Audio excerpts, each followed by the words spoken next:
નમસ્કાર, BBN news ચેનલમાં આપનું સ્વાગત છે। હું છું કવિતા પંચાલ ને હવે જોઈએ આજના સમાચાર।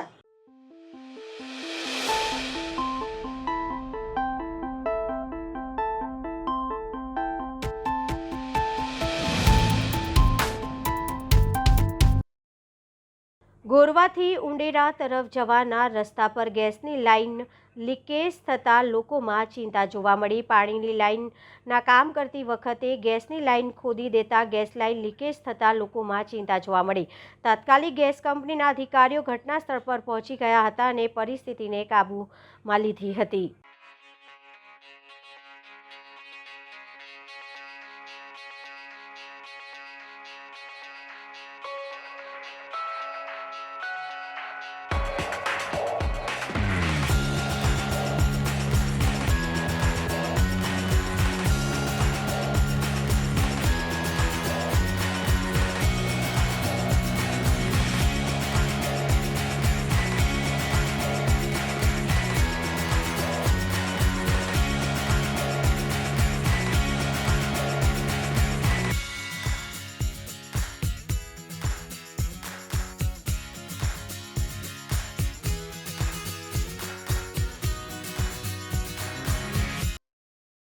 પ્રવેશ માટે તિલક ફરજિયાત રહેશે। આજે ક્રીડાઈ વડોદરા નવરાત્રી ફેસ્ટિવલ 2024ની પત્રકાર પરિષદ યોજાઈ। દર વર્ષની જેમ આ વર્ષે પણ પ્રવેશ માટે તિલક કરવું પડશે।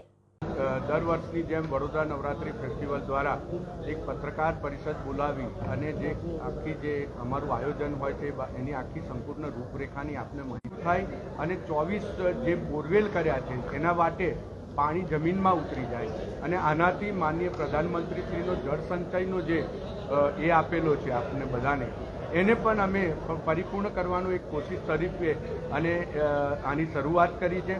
સાથે સાથે એવું માં જગદંબાની આરાધના કરી શકે એ પ્રકારે વિશાળ ગ્રાઉન્ડ બનાવવામાં આવ્યું છે। સાથે સાથે એ જ રેશિયો પ્રમાણે વિશાળ પાર્કિંગ માલુમ પડશે, આપના માધ્યમથી લોકોને ખબર પડશે। સાથે સાથે એની સજાવટ પણ આવતીકાલથી અમે શરૂ કરનાર છે।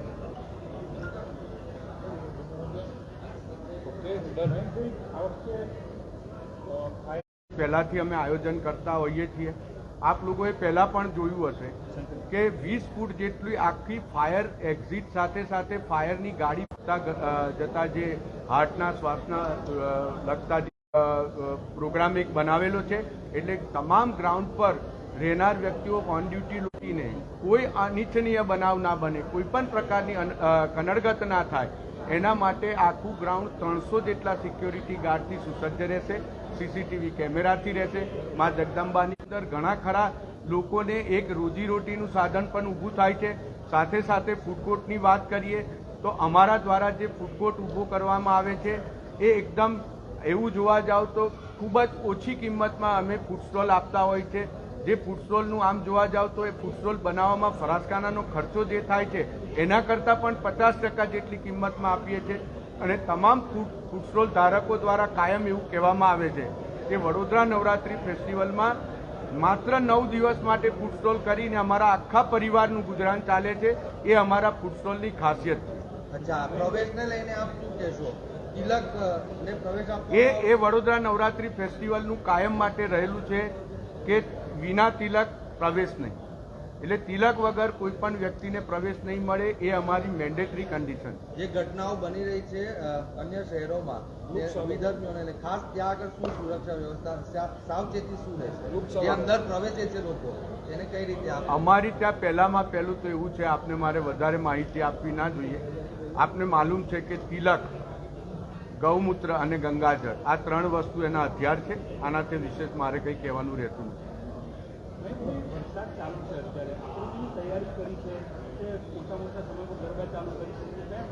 જે રીતે અમારી તૈયારી છે, અમારી યુદ્ધના ધોરણે તૈયારી છે અને અમારી સાથે ટેકનિકલ લોકોની ઇનહાઉસ ટીમ છે અને દરેક આ જે કન્સ્ટ્રક્શન અને ગ્રાઉન્ડના માહિર લોકો અમારી સાથે છે।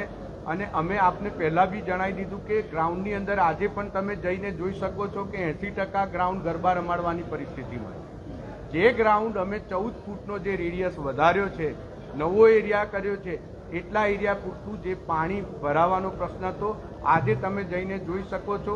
સંપૂર્ણ પાણી ગ્રાઉન્ડમાંથી માત્ર 15 મિનિટની અંદરથી ખાલી થઈ કેનાલમાં આવે છે અને એ જે રિચાર્જ વેલ કર્યા છે એના વાટે જમીનમાં ઉતરે. સેલિબ્રિટીને લઈને આપ શું કહેશો? 9 દિવસ દરમિયાન કોઈ વિશેષ મહેમાન રાજકારણી વિશેષ અમારે વડોદરા નવરાત્રી ફેસ્ટિવલ ક્યારે કોઈ સેલિબ્રિટીને સામેથી બોલાવીને કે એવી રીતે કરતું નથી, પણ જે રીતે વડોદરા નવરાત્રી ફેસ્ટિવલમાં એક સાથે 1 લાખ જેટલા લોકો ભેગા થતા હોય એ જોઈ અને ઘણી બધી સેલિબ્રિટીઝ કહેતા હોય છે કે આવવા માટે એ લોકોને ઉત્સુકતા હોતી હોય છે અને એમાં પણ અમે લોકો સુપરફાઇન કરી અને કોને આવવા દેવું કોને નહીં આવવા દેવાનું એ અમારી ટીમ નક્કી. અમારા માધ્યમથી મીડિયા માધ્યમથી આમ કોને આમંત્રણ આપવા માંગશો, કેન્દ્રીયમાંથી અથવા તો રાજ્યમાંથી? તમામ હું એમ કહું છું કે આ વડોદરા નવરાત્રી ફેસ્ટિવલ એ વડોદરાના લોકોનો અને વડોદરાના લોકો થકી થતો આપનો પોતાનો ફેસ્ટિવલ છે. અમે આપના માધ્યમથી કહીએ છીએ કે જેને પણ મા જગદંબાના શુભાશીષ જોઈતા હોય એ લોકોને અમે આમંત્રણ પાઠવીએ. અગોરાના ગેરકાયદેસર ક્લબ હાઉસ પર જેસીબી બુલડોઝર ચાલ્યા. 72 કલાકની નોટિસ આપ્યા બાદ પણ બાલાજી ગ્રુપ દ્વારા કાર્યવાહી નહીં કરાતા અંતે પાલિકા દબાણ દૂર કરવા પહોંચ્યું. દબાણ શાખાની ટીમ ઉચ્ચ અધિકારીઓ જેસીબી ક્રેન લઈ દબાણ તોડવા પહોંચ્યા હતા. નદી પુરાણ કરી બનાવેલો મોલ ક્યારે તૂટશે એ સવાલ છે.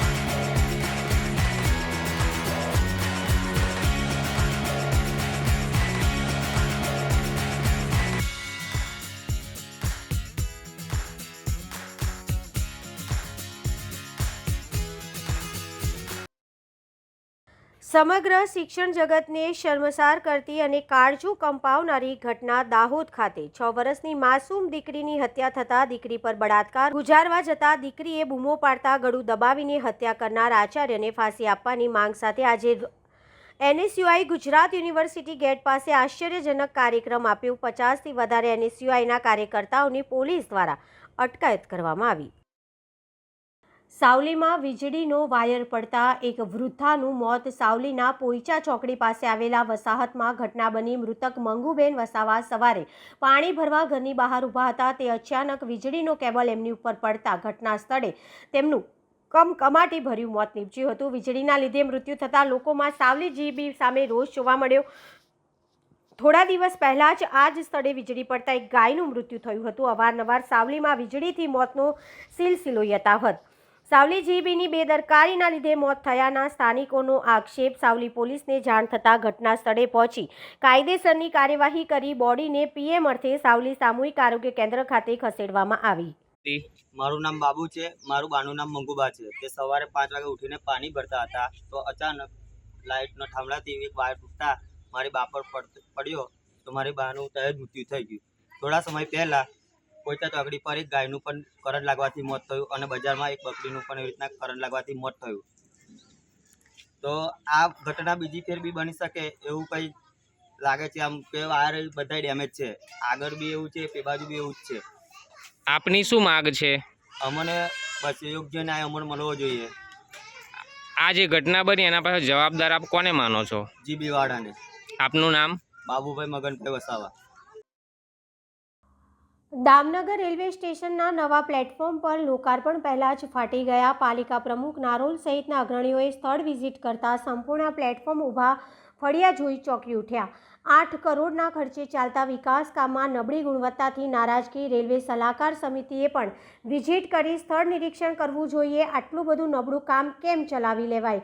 દામનગર શહેરમાં ભારત સરકારે રેલવે સ્ટેશનની કાયાપલટ કરવા 8 કરોડના ખર્ચે કામ આપ્યું હતું, પણ લોલમલોલ કામ ચાલે છે. રેલવે સ્ટેશન ખાતે વિકાસ કામની પાલિકા પ્રમુખ નારોલા સહિતના અગ્રણીઓએ મુલાકાત લીધી. 8 કરોડના ખર્ચે રેલવે સ્ટેશનમાં પ્લેટફોર્મ સહિત આરસીસીના કામ ફાટી ગયા. 140 વર્ષ પહેલાંનું જૂનું રેલવે સ્ટેશન અડીખમ કાંકરી પણ ન ખરે તેવું હોય અને નવા રેલવે સ્ટેશનનું કામ લોકાર્પણ પહેલાં પ્લેટફોર્મ ઊભા ફળિયા એકદમ નબળી દિવાલોને રંગરોગાન કરી માત્ર કૃત્રિમ શણગાર કરાયો. નવા રેલવે સ્ટેશનના કામમાં ઠેર ઠેર ગાબડા અને વાટા કરતી એજન્સી કોણ? કામની શરતો એની માલ સામાનની ગુણવત્તાનું પરીક્ષણ કરી પછી જ બિલ ચૂકવવા તકેદારી આયોગને પાલિકા પ્રમુખનો પત્ર. ઘેરી મારફતે પરીક્ષણ માટે નમૂના લેવા તજવીજ. પાલિકા પ્રમુખ નારોલાએ ચિંતા વ્યક્ત કરી. જિલ્લા સાંસદ અને ડીઆરએમ અને ધારાસભ્ય સહિત સંબંધ કરતા તંત્રોનું ધ્યાન દોર્યું. ₹8 કરોડના ખર્ચે રેલવે સ્ટેશન પરિસરમાં વિવિધ વિકાસ કામોના આરસીસી બાંધકામ એકદમ નબળી ગુણવત્તા, સંપૂર્ણ પ્લેટફોર્મ ફાટી ગયેલા હાલતમાં જોતા ખૂબ નારાજગી સાથે સાંસદ સહિત ડીઆરએમની રજૂઆત કરી. આટલા મોટા ખર્ચે રેલવે પ્લેટફોર્મ લોકાર્પણ પહેલાં કેમ ફાટી ગયા? માલ સામાનની ગુણવત્તા નબળી છે કે ભરતી ઉપર પ્રેસ કર્યા વગર આરસીસી બન્યો? જેવા અનેક સવાલો ઊભા કરતા રેલવે સ્ટેશનના વિકાસ કામમાં લોલમલોલ. હજી તો કામ શરૂ છે, કમ્પ્લીશન પણ નથી થયું, ત્યાં સંપૂર્ણ પ્લેટફોર્મ ઊભા ફાટી ગયા છે. આ કઈ એજન્સી કામ કરે છે? આ કામમાં કોનું મોનિટરિંગ છે? તેવા સવાલ સાથે પાલિકા પ્રમુખ સહિતના અગ્રણીઓએ સદસ્યોએ સ્થળ વિઝિટ કરતા ચોંકી ઉઠ્યા હતા. પાલિકા પ્રમુખે ટકોર કરતા કહ્યું કે નવરચિત રેલવે સલાહકાર સમિતિએ પણ સ્થળ વિઝિટ કરી સ્થિતિ જોઈ. એ શહેરમાં ચાલતા આટલા મોટા વિકાસ કામમાં વખત વિઝિટ કરી નબળું કામ થતું હોય તો સંબંધકર્તાઓને જાણ કરવી જોઈએ. રાજકોટ જિલ્લાના ઉપલેટા નગરપાલિકા અને અર્બન સેન્ટર અને મેડિકલ ઓફિસરના સહયોગથી સફાઈ મિત્ર સુરક્ષા શિબિર યોજાઈ. ભારત સરકાર દ્વારા સ્વચ્છતા હી સેવા 2024ના ભાગરૂપે તેમજ સ્વચ્છ ભારત મિશનના 10 વર્ષની ઉજવણી નિમિત્તે તારીખ 17 સપ્ટેમ્બરથી તારીખ 2 ઓક્ટોબર દરમિયાન સ્વચ્છતા પખવાડિયાનું આયોજન કરવામાં આવેલ છે. તે અંતર્ગત ઉપલેટા નગરપાલિકા દ્વારા સફાઈ મિત્ર સુરક્ષા શિબિરનું આયોજન Upleta urban centre Dwarkadhish society ખાતે મેડિકલ ચેકઅપ કરવામાં આવ્યું. આ અવસરે મોટી સંખ્યામાં સફાઈ કામદારો જોડાયા. આ કેમ્પમાં BP, diabetes, haemoglobin, screen problem વગેરે ચેકઅપ કરવામાં આવ્યું. આ કાર્યક્રમના સફળ બનાવવા ચીફ ઓફિસર શ્રી તેમજ નગરપાલિકાના કર્મચારી અને સદસ્યો ઉપસ્થિત રહ્યા હતા. ચીફ ઓફિસર ઉપલેટા નગરપાલિકા આજરોજ સ્વચ્છતા હી સેવા સરકારશ્રીના જે કાર્યક્રમ અંતર્ગત નગરપાલિકાના તમામ સફાઈ કામદારો, અર્બન હેલ્થ સેન્ટરના મેડિકલ ઓફિસર્સના સહયોગથી આ તમામ સફાઈ કામદારોનું મેડિકલ ચેકઅપ થાય તે માટે એક કેમ્પનું આયોજન કરવામાં આવે છે. આ કેમ્પમાં સફાઈ કામદારોનું બીપી, શુગર, જરૂર જણાયે હિમોગ્લોબિન ટેસ્ટ વગેરે ટેસ્ટિંગ કરી તેમજ કોઈને સ્કિનની તકલીફ હોય તો તેમને સ્પેશિયાલિસ્ટ ડૉક્ટર પાસે પણ આપણે પ્રિફર કરવાનું એક આયોજન કરેલ છે. અને બહોળા પ્રમાણમાં તમામ સફાઈ કામદારો આજરોજ આ કેમ્પમાં જોડાઈ અને તેમના હેલ્થ બાબતે અવેરનેસ આવે સાથે તેવું માર્ગદર્શન પણ આપવામાં આવેલ છે. અને આ કાર્યક્રમને અર્બન હેલ્થ સેન્ટરના મેડિકલ ઓફિસર દ્વારા સફળતાપૂર્વક આયોજન કરવામાં જે સહભાગી બનેલ છે તે માટે તેમનો પણ આભાર. ભરૂચ રોજગાર કચેરી દ્વારા ભરતી મેળાનું આયોજન કરવામાં આવ્યું. ભરૂચ રોજગાર કચેરી દ્વારા ડૉક્ટર બાબા સાહેબ આંબેડકર ભવન ખાતે નોકરી વાંછુક માટે ભરતી મેળાનું આયોજન કરવામાં આવ્યું, જેમાં 150 જેટલી ખાલી જગ્યા માટે 7 કંપનીઓએ ભાગ લીધો. આ ભરતી મેળામાં 300 જેટલા ભરૂચ જિલ્લાના ઉમેદવારોએ ઉમેદવારી નોંધાવી હતી. અલગ અલગ એકમોમાં ખાલી પડેલી જગ્યા માટે એક જ જગ્યાએ ઉમેદવારો મળી રહે તેવા અભિગમથી ભરૂચ રોજગાર કચેરી દ્વારા આ ભરતી મેળાનું આયોજન કરવામાં આવ્યું હતું. નમસ્કાર, હું રાણા જિગ્નેશ, જિલ્લા રોજગાર કચેરી Bharuch, career counsellor and placement officer. જિલ્લા રોજગાર કચેરી ભરૂચ દ્વારા હર હંમેશ બેરોજગાર ઉમેદવારો અને રોજગાર વાંચુ ઉમેદવારોને રોજગારી માટેની તક પૂરી પાડે છે. જેના ભાગરૂપે આજરોજ જિલ્લા રોજગાર કચેરી ભરૂચ દ્વારા ઔદ્યોગિક ભરતી મેળાનું આયોજન કરવામાં આવેલ છે, જેમાં 7 કરતાં વધુ કંપનીઓએ ભાગ લીધો હતો અને 300 કરતાં વધુ ઉમેદવારોએ તેમાં ભાગ લઈ અને ભરતી મેળાને સફળતાપૂર્વક પાર પાડ્યો. Thank you. રાહુલ ગાંધીના અનામત વિરોધમાં કરેલા નિવેદનને લઈને છોટાઉદેપુર જિલ્લા ભાજપે વિરોધ નોંધાવ્યો. છોટાઉદેપુર જિલ્લા ભાજપા દ્વારા કોંગ્રેસના યુવરાજ અને વિપક્ષના નેતા રાહુલ ગાંધીએ અમેરિકામાં એક કાર્યક્રમમાં જઈ અનામત વિરોધ વાત કરી હતી, જેને લઈને ભારતમાં વસતા એસટી, એસસી અને ઓબીસી સમાજમાં ભારે રોષ ભભૂકી ઉઠ્યો છે. જેના વિરોધમાં સમગ્ર ભારતભરમાં ભાજપના એસટી, એસસી અને ઓબીસી મોરચા દ્વારા તમામ જિલ્લામાં રેલી, ધરણા કરી કોંગ્રેસ અને તેમના નેતાઓની માનસિકતાને બહાર લાવવા માટેનું આયોજન કરવામાં આવ્યું હતું. જે અંતર્ગત આજે છોટાઉદેપુર જિલ્લા ભાજપાના એસટી, એસસી અને ઓબીસી મોરચાના પદાધિકારી કાર્યકર્તાઓએ બોડેલી ખાતે ભગતવાડીથી રેલી સ્વરૂપે નીકળી અલીપુરા 4 રસ્તા સુધી ભારે સૂત્રોચ્ચાર સાથે વિરોધ દર્શાવ્યો હતો. અલીપુરા 4 રસ્તા પાસે ડોક્ટર બાબા સાહેબ આંબેડકરજીની પ્રતિમા પાસે ભાજપના કાર્યકરોએ ધરણા કરી હાય રે કોંગ્રેસ હાય હાય, અનામત વિરોધી કોંગ્રેસ હાય હાયના નારાઓ લગાવી વિરોધ કર્યો હતો. જેમાં અનુસૂચિત જનજાતિ નિગમના ચેરમેન પ્રવીણભાઈ પંડ્યા, છોટાઉદેપુર લોકસભાના સાંસદ જસુભાઈ રાઠવા, પૂર્વ મંત્રી શબ્દશરણભાઈ તડવી, છોટાઉદેપુર જિલ્લા ભાજપ પ્રમુખ ઉપેન્દ્રભાઈ રાઠવા સહિત મોટી સંખ્યામાં કાર્યકરો આ રેલી અને ધરણા કાર્યક્રમમાં જોડાયા હતા.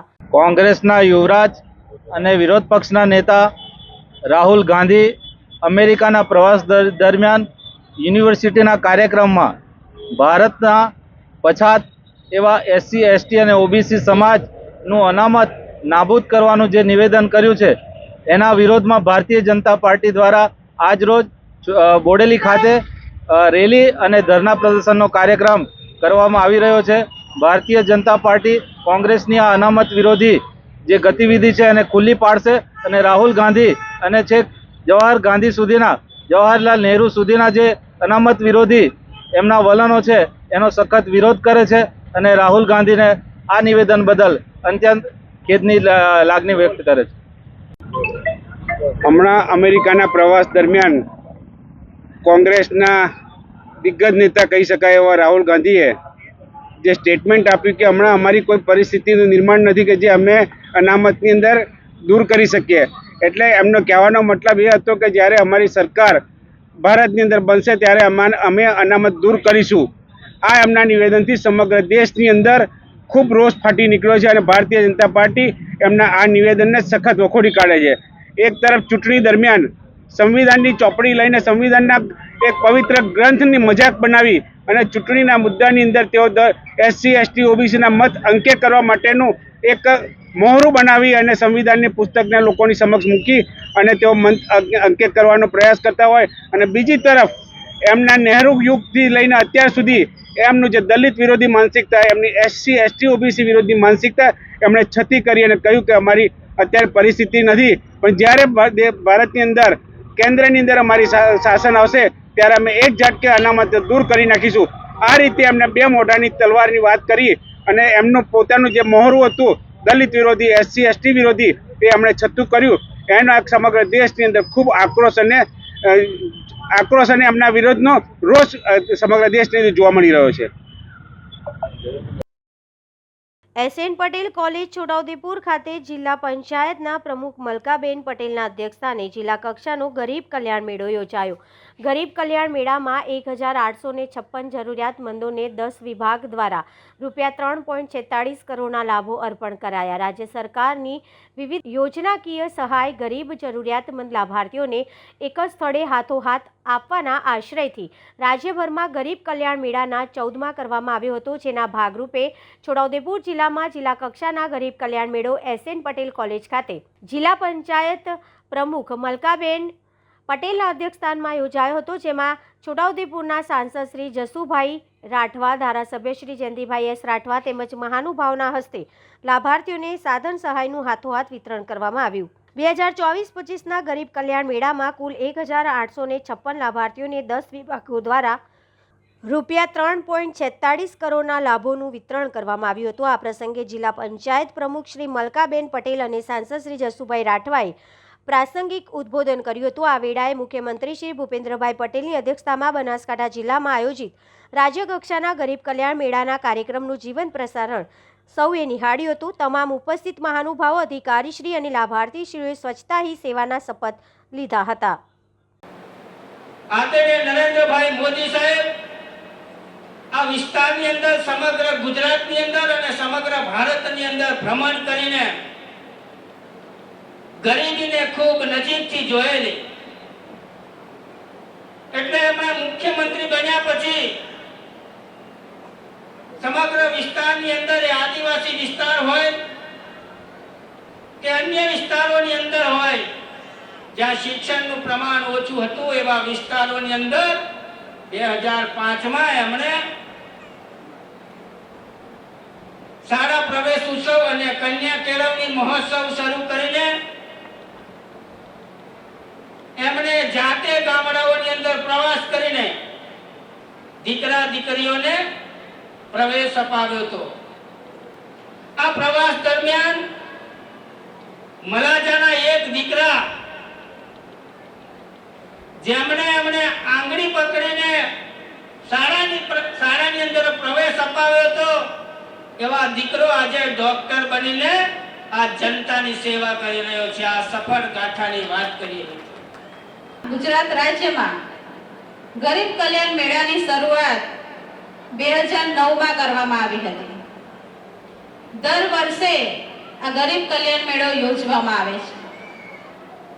2024-25માં ગરીબ કલ્યાણ મેળાની શરૂઆત થતા મેળાની પહેલા લગભગ 21,079 લાભાર્થીઓને 14 વિભાગો દ્વારા જુદા જુદા લાભાર્થીઓને જુદા જુદા વિભાગો દ્વારા લગભગ 39,80,283 રૂપિયાનો લાભ આપી દીધો છે. અને આજે આ ગરીબ કલ્યાણ મેળામાં 1,856 જેટલા લાભાર્થીઓ આજે લાભ લેવાના છે. અને એમાં પણ 3,46,59,034 ના લાભ આપવાના છે. આ તમામ લાભાર્થીઓને ખૂબ ખૂબ શુભેચ્છાઓ પાઠવું છું કે આપ તમને જે કીટ આપવામાં આવે એ કીટ દ્વારા તમે તમારું જીવન ધોરણ ઊંચું લાવી શકો, તમારા પરિવારનું ગુજરાન ખૂબ સારી રીતે ચલાવી શકો. ખેતી વિષયક પણ કીટો આપવાની છે. તો તમામ ખેડૂતોને પણ શુભેચ્છાઓ પાઠવીએ છીએ કે આપ ખેતીમાં પણ ખૂબ આગળ વધો, ઉત્તરોત્તર પ્રગતિ કરો, ખૂબ સારો પાક મેળવો. તાળીઓ અને સર્વે મહાનુભાવોના હસ્તે આ દીકરી કીટ મેળવશે. હું વિનંતી કરું છું કે મંચ પર આવીને માનનીય મહેમાનશ્રીઓના હસ્તે મેળવશે. તાળીઓનો ગડગડાટ પ્લીઝ. રાઠવાને પણ હું મંચ પર આમંત્રિત કરું છું. તેઓ પણ આ સાથે જ આરોગ્ય અને પરિવાર કલ્યાણ વિભાગ આરોગ્ય શાખા તરફથી પરમાર નીલમબેનને પણ મંચ પર આમંત્રણ આપું છું. પીએમ જય કાર્ડ મેળવવા માટે ઉભવીએ છીએ. યોજના સુધારી કામ કીટ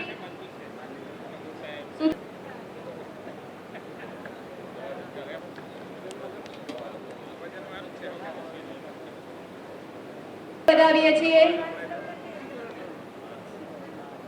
હું શપથ લઉં છું કે દર અઠવાડિયે ચરિતાર્થ કરીશ. હું સૌથી પહેલા રસ્તાની શરૂઆત કરી. આપણે જ નથી, ગંદકી કરતા નથી. અમે ગામે ગામ અને શેરીએ શેરીએ જે શપથ હું આજે જે શપથ છોટાઉદેપુર એસએન કોલેજ ગ્રાઉન્ડ ખાતે જિલ્લા કક્ષાનો ગરીબ કલ્યાણ મેળાનું આયોજન કરવામાં આવેલું છે. આજના આ 14મા તબક્કાના ગરીબ કલ્યાણ મેળાની અંદર લગભગ આજે 1,856 જેટલા લાભાર્થીઓને 3 કરોડથી પણ વધારે રકમનો લાભ આપવામાં આવ્યો છે. તમામ લાભાર્થીઓને ખૂબ ખૂબ શુભેચ્છાઓ પાઠવું છું કે આ ગરીબ કલ્યાણ મેળા અંતર્ગત જે લાભાર્થીઓને લાભ આપવામાં આવેલો છે, ગરીબ કલ્યાણ મેળા પહેલાં પણ ઘણા બધા લાભાર્થીઓને લાભ આપવામાં આવેલો છે. એ તમામ લાભાર્થીઓ આ ગરીબ કલ્યાણ યોજના હેઠળ તમામ લાભાર્થીઓ ખૂબ આગળ વધે, પોતાનું જીવન ધોરણ ખૂબ ઊંચું લાવે અને પોતાના પરિવારનું ગુજરાન ખૂબ સારી રીતે ચલાવે. એ અંતર્ગત માનનીય નરેન્દ્રભાઈ મોદી સાહેબે આ અભિયાન ચલાવ્યું છે. સાથે સાથે સ્વચ્છતા અભિયાન પણ ચાલી રહ્યું છે. તમામને એક અપીલ કરું છું કે આપ સૌ પણ આ સ્વચ્છતા અભિયાનમાં જોડાવ અને પોતાના ઘરથી લઈ બધા પોતાનું આંગણું સ્વચ્છ રાખીને આ ગુજરાતને સ્વચ્છ બનાવવાનું અભિયાન છે એની સાથે જોડાય. દાહોદમાં આચાર્ય દ્વારા બાળકીની હત્યાના મામલે દાહોદના સાંસદ જસવંતસિંહ ભાભોની પ્રતિક્રિયા. 19 તારીખે આ ઘટના બની હતી. 21મી તારીખે હું સ્થળ પર ગયો હતો. એમના પરિવારને મળ્યા, એના માતા પિતાને મળ્યા અને પોલીસ એની કાર્યવાહી સખત પૂર્વક કડકાઈથી કરી રહી છે. આજે અમે ત્યાં મને કલેક્ટરશ્રી, ડીડીઓશ્રી અમે જવાના છે. આજે આપની સમક્ષ કહેતા મને દુઃખ થાય છે કે ઘટના દુઃખદ છે, વખોડી કાઢીએ છીએ, અમે નિંદા કરીએ છીએ અને સરકાર કડકમાં કડક હાથે ઝડપથી પગલા ભરશે.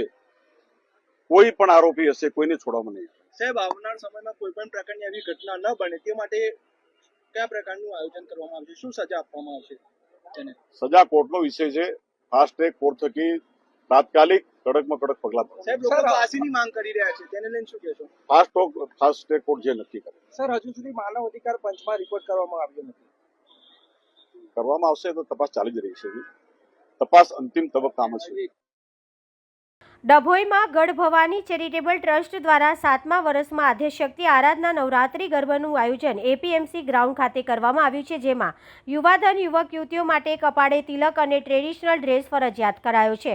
ડભોઈ શહેરમાં ગઢ ભવાની ચેરિટેબલ ટ્રસ્ટ દ્વારા સતત 7મા વર્ષે ગરબાનું આયોજન એપીએમસી માર્કેટ ગ્રાઉન્ડ ખાતે કરવામાં આવ્યું છે. દર્ભાવતી ડભોઈના ગરબાની વધતી જતી લોકપ્રિયતાને લીધે સાંસ્કૃતિક ગરબામાં મોટી સંખ્યામાં લોકો જોડાતા હોય આ પર્વ દરમિયાન કાયદો વ્યવસ્થા અને ખેલૈયાઓની સલામતી જળવાઈ રહે તે સંદર્ભે દર્ભાવતી ધારાસભ્ય શ્રી શૈલેષ મહેતાએ ગરબા ગ્રાઉન્ડ પર આયોજકો અને સમર્થકો સાથે રૂબરૂ મુલાકાત લઈ જણાવ્યું હતું કે ગરબામાં ભાગ લેતા તમામ ખેલૈયાઓ માટે લલાટે તિલક અને ટ્રેડિશનલ ડ્રેસ પહેરવો ફરજિયાત રહેશે. જે વ્યક્તિ આ નિયમોનું પાલન નહીં કરે તેને ગરબા ગ્રાઉન્ડમાં પ્રવેશ આપવામાં આવશે નહીં. આ નિર્ણયથી આપણે મૂળ સાંસ્કૃતિક વારસો જાળવી શકીશું એવો દૂરગામી સંદેશો આપ્યો. આ ગરબામાં પ્રસિદ્ધ લોકગાયિકા હેમાબેન પંડ્યા દ્વારા ગરબાને લોકપ્રિય ગીતો રજૂ કરવામાં આવશે.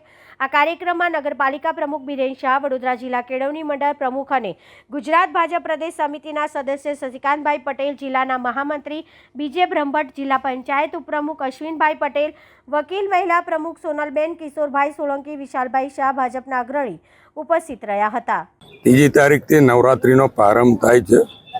દર્ભાવતી નગરીમાં મા ગઢભવાની ચેરિટેબલ ટ્રસ્ટ દ્વારા સતત 7મા વર્ષે ગરબાનું આયોજન કરવામાં આવ્યું છે અને વડોદરા જિલ્લાના સૌથી મોટા ગરબા કહેવાય શહેર છોડીને એવો ગરબો દર્ભાવતી નગરીમાં થાય છે. હેમાબેન પંડ્યા એ ગાયક છે.